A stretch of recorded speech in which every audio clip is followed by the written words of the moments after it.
turagira ngo tubereke drone yaje kurasa Willy NGOMA. Iyi niyo drone rwose yaje kurasa Willy NGOMA, ariko bikarangira yishemo abasirikare bamurindaga nawe agakomereka. Murayibona iyi drone rwose cyangwa iyi ndege ikomeye cyane itagira ibitero bikomeye cyane ku ngabo za Iran. Ibitero bikomeye cyane mu gihugu cya Iran ubundi namarira n'imiborogo. Ibintu bikomeje kugorana ku mirongo y'imbere hariya M23 rwose bikomeje kugenda yigarura utuce, aho niho bavuze yuko Willy NGOMA yapfuye. Ariko tukomeze tubabwire amakuru n'ibijya mbere. Amerika yagabye ibitero simusiga kuri Iran, ibihugu by'inshuti bibigenderamo. Mu gitondo cyo kuri uyu wa 28 Gashyantare 2026 mu murwa mukuru wa Iran Tehran no mu yindi miji ikomeye nka Ishahani, Karaji na Kamansha humvikanye urusaku rwinshi rw'ibisasu. Bidatinze Minisitiri w'Ingabo za Israel Katz yatangaje ko igisirikare cyabo cyatangije ibitero byiswe Operation Roaring Lion bigamije guca intege ubushobozi bwa Iran bwo gukora intwaro kirimbuzi no kurinda akaga gashoboraga kugwirira abaturage babo.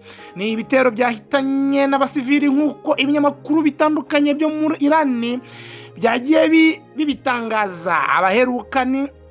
Abaherukani babiri biciwe mu ishuri riri mu burasirazuba bw'umujyi wa Tehran.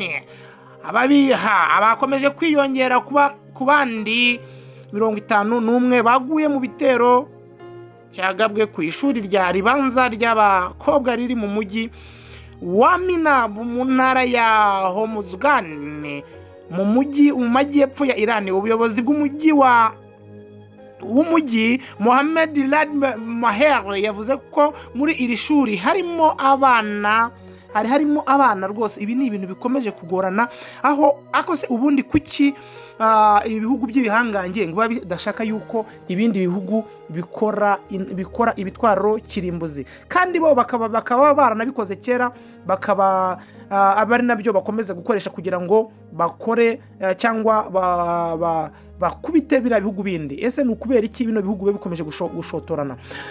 Twongeye tugaruka ko igitandukanye n'igitero cyabaye mu mwaka ushize. Perezida Trump wa Leta Zunze Ubumwe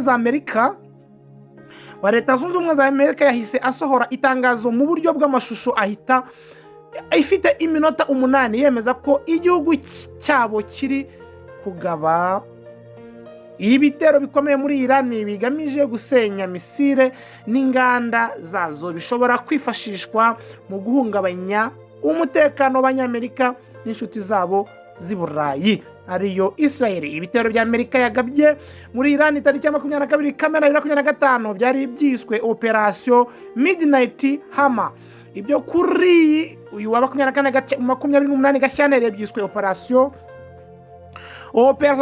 Epic Fahri. Hari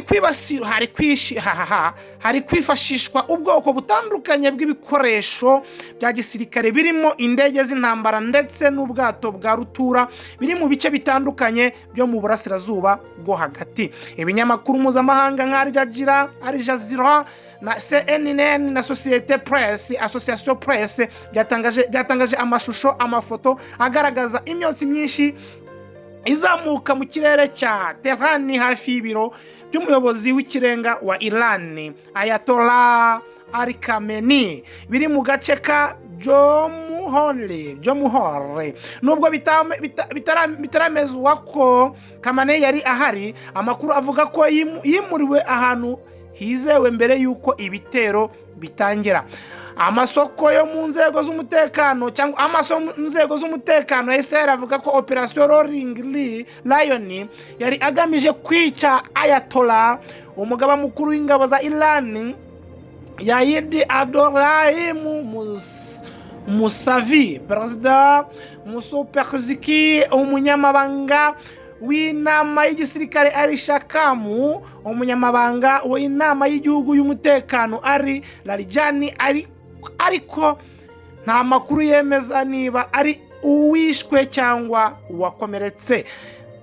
Impuruza zumvikanye hirya no hino muri Israel nka Tel Aviv bitewe nuko Iran ibinyujije mu mutwe w'ingabo zidasanzwe RGC yatangiye gusubiza yifashishije misile z'indege zitagira abapilote drones. Igisirikare cya Israel cyasabye abaturage kuguma hafi y'ahantu hizewe hashobora kwifashishwa mu gihe ikirere cy'igihugu cya Iran na Jordan no mu bindi bihugu bya Abarabu cyahise gifungwa. IRGC yagize iti mu rwego rwo gusubiza ubushotoranyi bw'umwanzi mubi kandi umunyabyaha kuri Repubulika ya Kisilamu ya Iran, icyiciro cya mbere cya misile n'ibitero bya drone byatangiwe kwerekeza ku butaka bugenzurwa n'umwanzi. Kwinjira kwa Amerika muri iyi ntambara mu buryo bweruye ni icyemezo gikomeye cyane. CNN ivuga ko byabaye nyuma yaho ibiganiro byo guhagarika gukora intwaro za kirimbuzi byaberaga i Geneva mu Busuwisi kuva mu ntangiriro za Gashyantare 2026 bitatanze umusaruro. Amerika ishinja Iran gukomeza gutunganya uranium nyinshi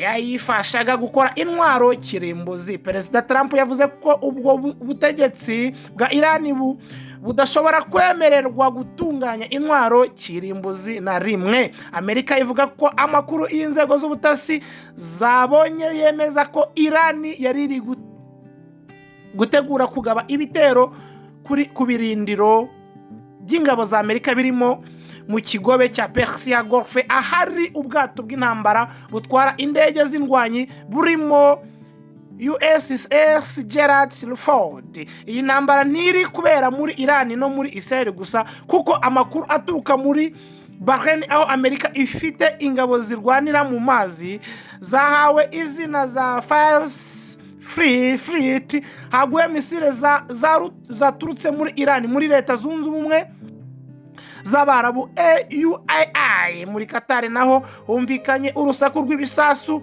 bishobora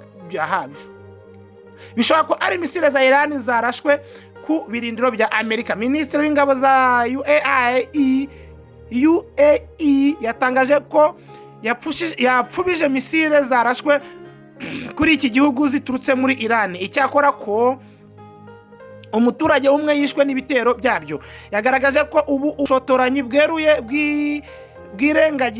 bwirengagiza itegeko mpuzamahanga kandi rifite uburenganzira bwo kwirwanaho. Yagize ati minisiteri ishimangira ko kugabwaho ibitero ari ukurenga ku busugire bw'igihugu cyabo. Ni ukuvuga ngo Israel yatangije ibitero simusiga ibitangiza ku gihugu cya Iran. Ubwo ni ukuvuga ngo Iran nayo yahise itangiza ibitero simusiga ku birindiro by'abanyamerika bitandukanye hamwe no muri Israel. Ese iyi ntambara iraza kurangira ite?